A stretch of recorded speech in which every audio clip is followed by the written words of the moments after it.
나중에 좀 말씀드리고, 자, 이제는 정진석 비대위가 시작이 됐는데, 뭐 막 바뀌었어요, 비대위원장이.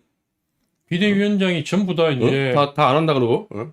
그렇죠. 지금 박주선 전 의원입니까? 그분이 다들 되신다고 다들 믿고 있었는데 정진석 딱 되는 순간 일단은 뭐 우리 당내의 입장으로 이제 당 내가 아니라 이제 정진석이 됐다고 비판하는 당 외에다가 이제 당을 좀 이렇게 옹호하면서 변명하면서 얘기를 하면 아니 이 혼란을 언제까지 끌고 가야 돼요.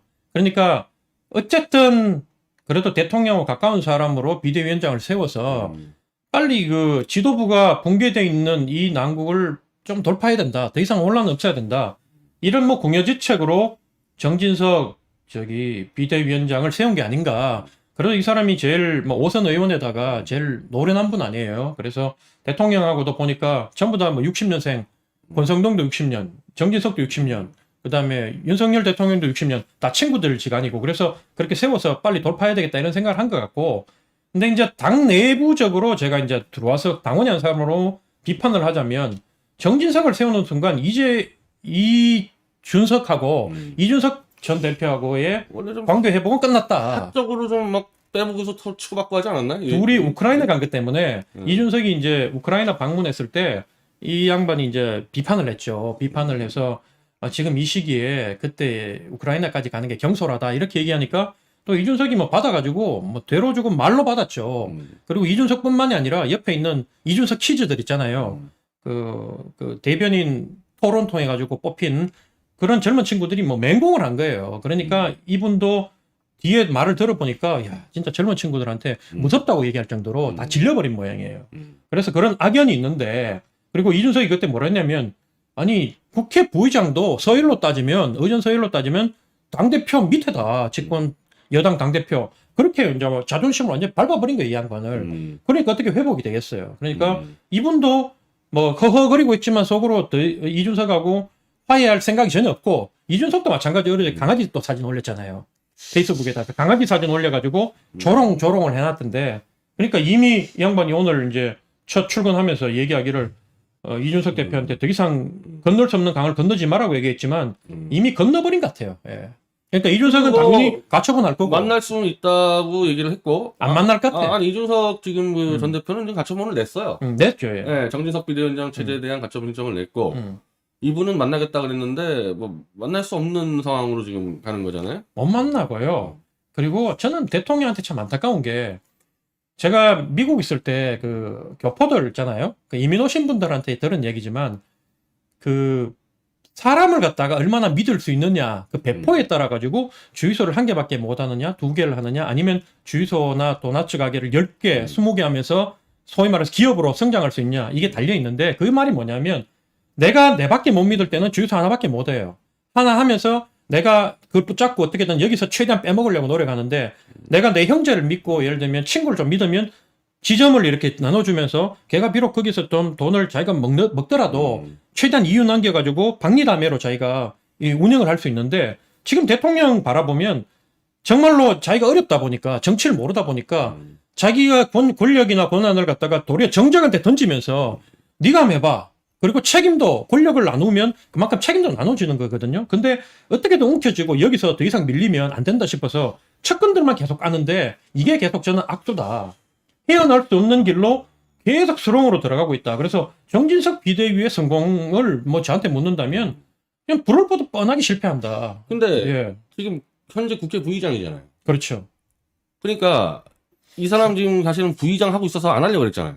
안 하려고 했죠. 근데 이제 법에 의하면 네. 국회의장은 당적을 버리게 돼 있어요. 국회를 대표하기 때문에. 있고. 근데 현행법에 국회 부의장, 여당 야당 하면 하는 부의장은 당적을 버리라는 내용은 없어요. 근데 이제 의원들 중에 이제 입법 발의를 예전에도 했던 게 뭐냐면 부의장들도 의장 유고 시에는 그 국회 의사봉을 잡아야 되잖아요. 그렇기 때문에 국회 부의장도 당적을 자동 이탈시키자 뭐 이런 얘기가 있었어요. 그러니까 모양새는 정말 이게 법에는 뭐 예를 들면 문제가 없지만 모양새가 아주 안 좋은 모양새가 됐다.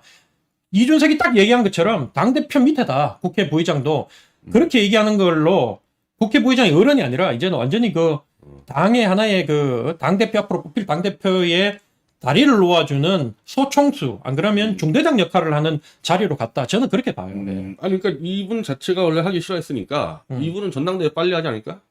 아, 빨리 하려고 그러겠죠. 네. 빨리 해서 이준석, 못 들어오게 막고. 이 모든 사단의 그 밑바닥에는 뭐가 있냐면 어떻게든 이준석이 당대표 출마를 못하게 막겠다. 이게 있는 거예요. 그 무리수를 이준석 니도 들어오려면 들어와라. 그래 같이 붙어보자. 우리도 후보 한번 낼 테니까. 사실은 우리 당원들 현 그 전당대회 체제 룰로 따지면 이준석은 난 당대표 못 된다고 어렵죠. 보거든요. 왜냐하면 예를 들면 유승민 대표가 전 대표가 가장 표를 많이 받는데도 예를 들면 나경원하고 유승민하고 여론조사 나온 거 보니까 한 10% 차이 나요. 10% 차이 나는데 당원 투표에서 유승민은 8%밖에 못 받아. 지난번 대선 때 받은 게 다야. 근데 나경원은 한 뭐 이렇게 몇십 프로 나와요. 그러면 지금은 여론조사인데 그 정도 나오지만 이게 정말 당원들만 중심으로 해가지고 딱 투표에 들어가고 밑에 국회의원들이나 당협위원장들이 움직이면 아니 유승민은 사실은 김원희한테도 졌잖아요. 그게 현실이거든요. 우리 국민들이 바깥에 생각하는 거하고 정당의 논리는 달라. 그 사실은 여론조사가야 요즘에 당대표 여론조사하면은 그 지지층만 해야 되는데 뭐 딴 당까지 합쳐서 해가지고 사실 막 거품도 있어. 이준석이 압도한다는 게. 그 거품 그러니까 지금 바닥 분명히. 현실을 얘기하는 거거든요. 지금 생각보다 유승민이 당내 세력이 없어서 한 붙어보면은 뭐 윤석열 쪽이 이기겠다는 거 아니에요. 그리고 일단은. 저기 이준석하고 윤핵관하고 그 갈등 초창기에는 이준석을 동정하는 쪽도 많았어요. 근데 이준석이 너무 많이 나갔어. 그 이준석 대표가 너무 많이 나가다 보니까 이준석을 둘러싸고 있는 사람들 숫자가 갈수록 떨어지고 과거 이준석을 찍었던 사람들도 이미 다 거의 돌아섰다고 봐야 돼요. 당원들은. 그렇기 때문에 현재는 자신감 있게 이준석 들어와라 그러고 이게 정상적으로 갔으면 충분히 이길 수 있는데 윤핵관들이 불안한 거예요, 이게. 윤핵관들 자체가 워낙 바닥이니까요. 그리고 대통령도 그런 배포가 없는 거예요. 배포가. 아, 붙어 보십시오. 저를 믿고. 어차피 내가 대통령이니까 뭐 당대표 그래 되더라도 가자. 이준석이 지 맘대로 하는 게 아니잖아. 막말로 준석이가 나중에 당대표 됐다 치자. 최악의 경우라도. 근데 이준석 혼자 맘대로 못 해요. 대통령이 버티고 있기 때문에. 그러면 정치적 타협을 통해서 그냥 그거를 이준석을 좀 달래고 자리 몇 개 주고 해서 달래가지고 가면 충분히 이준석은 관리가 되는 사람인데 그 자체를 갖다 이 사람들 안 하려고 하니까 계속 무리수를 쓰다 보니까 이런 사태까지 왔는데 뭐 앞으로 저는 이게 더 악화될 거라고 봐요. 더 악화될 거라고. 자, 근데 일단은 지금 이제 전당대는 조만간에 할 거, 그러니까 아주 빨리 할 게 될 거고, 뭐 정진석 대표 자체가 지금 뭐 시간 끌 생각이 없는 것 같으니까 원내대표부터 좀 날라갔는데, 자 일단 뭐 그만두는 거는 대충 좀 뭐 알려졌던 얘기죠. 황성동 원내대표 사퇴하는 거는. 그거는 뭐 예. 본인도 이때까지 버티는데도 괴로웠을 거예요. 본인도 사실은 그만두고 싶기도 했을 건데 제 생각에 뭐 대통령이나 이쪽에서 당신 그만두고 나면 이제 당이 어떻게 되냐. 바로 원내대표 선출로 권성동이 만약에 한 2주 전에 물러나고 그다음에 그 주호영 비대위 붕괴되고 난 뒤에 바로 물러나고 그다음에 원내대표부터 뽑았다면 그렇게 되면 이제 대통령이 당내 장악력이 더 떨어졌겠죠. 그러니까 그걸 우려해가지고 끝까지 권성동을 버티게 했던 거고, 뭐 권성동 이제 물러났으니까 원내대표부터 새로 뽑겠죠. 자 원내대표 지금 이 이름들이 나오는데 주호영 또 나 정우택, 김학용, 윤상현, 김태호, 윤재옥, 박대출 뭐 요 정도인데. 딱 눈에 안 들어오는데요. 제가 좀 봐도 이게 딱 할 만한 사람이. 저는 딱 봤을 때 주호영 의원하고 그다음에 윤상현 의원하고 뭐 이 정도가 제일 유리하지 않나. 근데 주호영 씨 했잖아요, 원내대표. 뭐 원내대표 했는데 사람이 없으면 또 찾아가서 예, 주호영 원내대표를 두 번 하는 경우는 거의 본 적이 없는데. 뭐 주호영 대표 같은 경우에도 당 대표로 나와서는 지난번에 깨져봤잖아요. 이게 그 영남에서 이제는 특히 TK에서 당대표 나와가지고 되기가 쉽지 않다는 거를 깨달았을 거고. 이분수한테 깨졌으니까 뭐. 예, 그러니까 어쨌든 원내대표라도 잡고 있으면 다음 공천에서 다음 총선 때 원내대표를 자르진 않을 거 아니에요. 하긴 뭐 TK는 공천만 받으면 뭐 100% 생각하니까 그러니까 그거 하나 목표로도 나올 만하네. 조호영 대표도 다음 가면 공천을 장담을 못해요. 만약에 여기 있는 사람 전부 다 TK 물갈이론 한번 나오면 끝나는 수가 있죠. 그러니까 본인이 원내대표를 하면서 자기 사람 챙기고 해서 마지막 다음에 이제 대구시장이든 뭐 한 번 더 노리는 그 방향으로 갈 수도 있다고 보고 주호영이. 최근 들어 이제 주목받아야 될 게 이준석이 이제 지명했던 윤상현.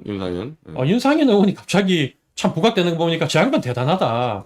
저 양반 예전에 참 각종 구설수에 올라가지고 정치 생명이 끝났다고 했는데 본인이 무소속으로 두 번이나 공천 탈락했는데 그렇죠. 인천에서 그것도 당선되고 살아왔잖아요. 그렇게 대단한 양반이에요. 그래서 새벽 4시에 일어나가지고요. 약수터 축구장을 다 다녀요.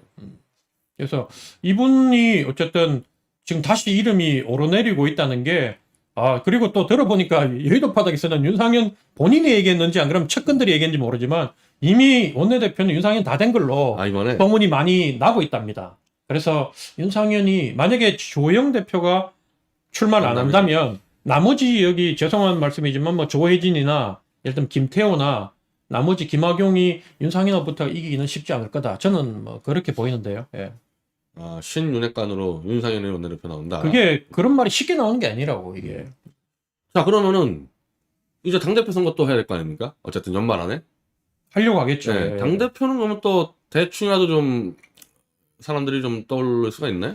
지금 당대표가 뭐 아시겠지만 지금 김기현 의원이 제일 열심히 하시는 것 같은데 뭐 저한테도 누구? 김기현 저 울산에 저 원내대표 했던 분. 그분이 김기현. 네. 예전에 이제 울산 시장 그 선거 개입했던 거 있잖아요. 지난 정권 때 그때 특위위원을 저하고 같이 했어요. 그때 특위위원장이 이제 지금 남양주 시장하는 주광덕 의원이었고 거기에 이제 윤핵관이라는 이철기 의원도 있었고 하여튼 그 나름 황교안 때 임명받은 분 중에 쟁쟁한 분들이 거기 많이 들어가 있었는데 뭐 저도 주광덕 의원이 임명을 해가지고 이제 거기 들어갔는데 김기현 의원은 되게 점잖은 분이고 누가 봐도 참 저 양반이다 이런 생각이 들어요. 근데 지금 같은 위기 상황에서 지금 윤핵관들이 바라보고 대통령이 바라봤을 때는 저렇게 색깔이 좀 없고 자기 주장이 별로 없는 분이 하는 게 청와대에서 조정하기가 좀 편하다고 보겠지만 근데 이제 그 당내 현재 위기 상황에서 다음 공천을 이끌어 나가야 되고 당내 분란을 수습하고 이재명이라는 강력한 카운터 파트너를 상대해야 되는 입장에 봤을 때는 김기현은 좀 약하다. 그 김기현 말고 지금 사실은 정진석 의원도 이번에 부의장도 비대위원장 안 맡으려고 했던 게 본인도 당대표 출마할 생각이 좀 있었던 부의장 하는 상태에서? 아니 이제 물러나니까 올 연말에 물러나니까 이제 임기가 이제 부의장 임기가 끝나나? 예, 이제 끝나니까 2년 차례 예, 예. 끝나는구나. 그래서 본인도 출마할 생각이 있었던 것 같고 그 다음에 이제 보면 장제원 의원도 출마할 생각이 있었기 때문에 했는데 지금은 뭐 거의 힘들다고 봐야 되고 권성동 장제원은 뭐 최소한 힘들다 이미 탈락했고 그러면 내세우는 게 돌고 돌아 누구냐 만약에 그 지금 뭐 안철수 의원이 나온다고 하잖아요. 현재는 김기현하고 안철수 붙으면 안철수가 유리한데 우리 당원들 입장에서는 안철수도 굴러들어온 돌이다. 안철수는 믿을 수는 없는 거다. 가급적이면 안철수한테는 당권을 안 주고 싶은 거예요. 그러면 그나마 그래도 우리가 내세울 수 있는 게 나경원 얘기가 나오는 거예요. 나경원. 또 나경원. 또 나경원이 나오는 거예요. 그게 왜냐하면 사람이 없으니까 지금 나름대로 당대표 후보군으로 쓸만한 게 다 지금 장관이나 단체장으로 빠져 있잖아요. 오세훈, 원희룡 뭐 이렇게 단체장으로 거의 다 빠져 있네 생각. 다 빠져 있지. 빠져 있고. 사람들이. 그러니까 뭐 저기 홍준표도 빠져 있고 다 빠져 있다 보니까 현재로 봤을 때는 나경원 있고 그래서 나경원 전 의원이 요즘 그 대통령적인 발언을 많이 하죠. 상당히 많이 하고 있고 거기에 또 뭐 모르죠. 한 자리 얻으려고 예를 들면 전혁 의원 같은 사람이 제가 봐도 막 거스를 정도로 심하게 뭐 여당의 의원으로서 여당 인사로서 하는 수준을 넘어서서 아니 전혁 의원이 여당 사람이라 얘기가 이제 많이 이쯤 떠났는데 정말 이제 정말 열심히 하시더라고요. 그래서 뭐 우리가 봐도 거부갈 정도로 그렇게 뭐 그렇게 하시던데 어쨌든 지금 현재로 봤을 때는 저는 나경원 전 의원이 출마한다고 근데 봐요. 나경원 의원은 오늘 이거 윤창중 씨 방송을 보니까 팬클럽을 깠다 그러대. 김건희 팬클럽을. 김건희 팬클럽을 깠다. 네, 그래서 완전히 찍혔다 그러대. 뭐 찍혔다고 하더라도 사실은요. 지금 대통령이나 저기 특히 영부인을 깔 수 있는 게 뭐냐면 대통령 인기가 없잖아요. 대통령 지금 지지율이 한 30%, 뭐 못 나온 데는 25%대라고 하는데 그것도 TK 빼고 나면 거의 10%대 수준이라고 보는데 영부인의 지지율은 더 낮다고 봐야 되겠죠. 대통령보다 한 5%, 10% 더 빼야 되는 상황이야. 그러니까 당원들 그 말은 뭐냐면 우리 당원들도 영부인 리스크에 대해서는 이제는 좀 실망감이 크다. 그리고 영부인을 보호하기보다는 도리어 대통령이 처음에 되면서 공정과 정의란 그 화두를 던졌잖아요. 공정과 정의는 내 장모한테도 적용이 되고 내 배우자한테도 내 자식한테도 적용이 됐을 때 윤석열이란 그 캐릭터가 결국은 전국에 다시 이 주도권 잡으면 우뚝 설 수 있다고 믿기 때문에 막말로 옛날에 DJ 때 또 YS 때 자기 아들들을 잘라냈잖아요. 감옥 보내고. 그걸 정권 말기에 어쩔 수 없이 하는 것보다는 도리어 정권 초창기에 그런 리스크가 있는 부분을 갖다가 제거하고 나아간다면 이재명이라는 사법 리스크를 갖고 계속 그걸 보호하기 위해서 나가는 민주당보다는 겉으로 드러나는 목소리는 뭐 민주당 지지하는 목소리 훨씬 커 보이겠지만 그 면면이 흐르는 민심의 이 밑바닥에는 이쪽으로 돌아올 수도 있다. 이런 생각이 드는 거예요. 그러니까 나경원 의원 입장에서도 현재 당원들을 중심으로 또 민심을 바라봤을 때 영부인 팬클럽, 영부인도 아니고 팬클럽을 까는 거, 강신업 까는 거는 그건 점수를 얻는 거라고 봐야 되겠죠. 예.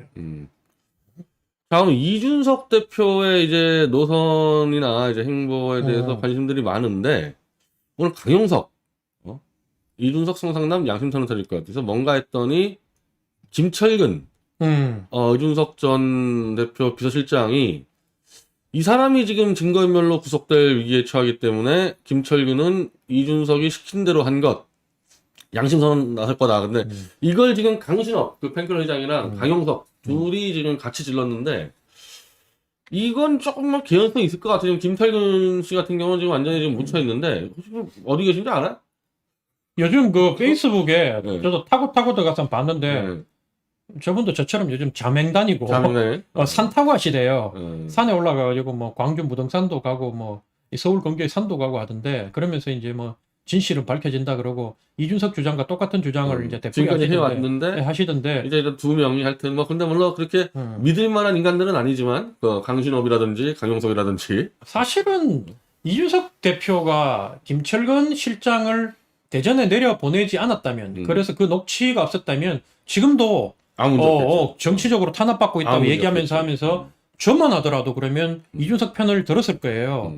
그 이준석 어쨌든 마음에 들든 안 들든 당원들이 뽑은 당대표를 갖다 그렇게 무리수를 써서 찍어내려고 하느냐 이랬을 건데 김철근 녹취록 그다음에 이준석과 그 이사 접대했다는 그 이사하고 통화를 들어보면 이건 누가 보더라도 완전 이준석 막 아니면 이거는 뭔가 있다. 뭐가 있다. 나도 다른 얘기하면 이제 저한테도 허위사실 유포 걸 것 같아서 그런데 뭐가 있다고 다 합리적 의심을 할 수밖에 없는 상황이에요. 그래서 김철근 실장이 만약에 구속이 된다면 정말로 그게 가능하고 구속이 된다면 말씀하다나 이제 조사하는 과정에서 또 심경에 어떤 변화를 일으킬지는 모르는 거겠죠. 또 그런 식으로 뭐 회유도 있을 거고 있다고 저도 봐요. 네, 실제로 그 윤석열 검사 이 등등이 저 박근혜 대통령 특검 때 수사하는 거 보면요 무조건 회유 협박이에요. 그러니까 증거가 없으니까 증인으로 그냥 말을 하기 위해서 이게 제가 지금 잡은 것만 위중교사가 한 4-5가지가 되는데 뭐 이거는 지금 위중교사도 아니잖아 내가 볼 때는. 얘기해라. 당신 왜 대전 가서 왜 사인하고 7억 왜 했냐고. 지금까지는 김철근 실장은 내가 알아서 했다 그러는데 이게 앞뒤가 안 맞으니까 요걸 뭐 좀 세게 몰아붙이면은 양심선 한다. 지금 그래서 지금 강용석하고 지금 강신업이 이렇게 분위기를 잡고 있는데 만약 김철근 실장이 이제 양심선 한다면 이준석 대표가 시켜서 했다 그러면 어떻게 될까요? 아니 그러면 뭐 이준석은 정치 생명 끝나는 거 아닙니까? 뭐 이미 저는 어려운 길로 이미 들어섰다고 보지만 그래도 이준석 대표가 유리했던 건 뭐냐면 시간의 싸움에서는 이준석이 유리하다. 85년생 아닙니까? 그러니까 뭐 저보다도 선거를 4번을 더 치를 수 있는 나이가 있고 정치라는 게 저도 보니까 이제 우리 사회 자체가 이 연공서열 이거를 따지지 않을 수가 없어요. 이게 공무원들도 연공서열대로 가고 결국 그래서 저도 40대 때 제가 사회적으로 제가 제 인맥들이나 주변에서 이렇게 듣는 정보 그리고 얘기할 수 있는 사람의 수준과 50이 넘어가지고 하는 게 많이 달라지는데 마찬가지로 이준석은 그게 이제 시간이 남았기 때문에 조금 지금 데미지를 입더라도 끝까지 저항을 해가지고 이 사안을 정치적 사안으로 국민 머리에 각인시키고 그 다음에 패배하더라도 몇 년의 시간이 지난 후에 다시 재기의 계기가 됐지만 계기를 만들 수 있지만 김철근 실장이 시켜서 했다고 얘기하는 순간 이준석은 그래 되는 거죠. 아직 새파랗게 젊은 놈이 이제는 저걸 갖다가 나이 든 사람을 어떻게 구워 삶아가지고 저런 걸 시키고 나쁜 건 다 한 거 아니에요. 접대 받고 뭐 그걸 또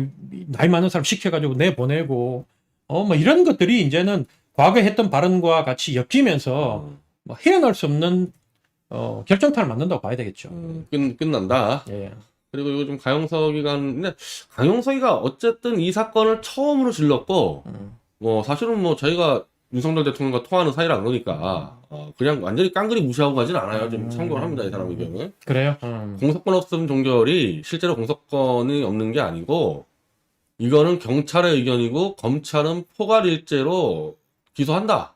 성매매도 이렇게 이런 식으로 주장을 하고 있습니다. 이거. 그게 이제 들어보니까 그래요. 성매매 부분은 이제 공소권이 없다고 하더라도 지금 이 사람들이 이준석을 건 게 세 개잖아요. 무고하고 명예훼손하고 그다음에 그 알선이 아니라 뭐죠? 알선수재. 아니 알선수재가 아니라 이게 뭐지?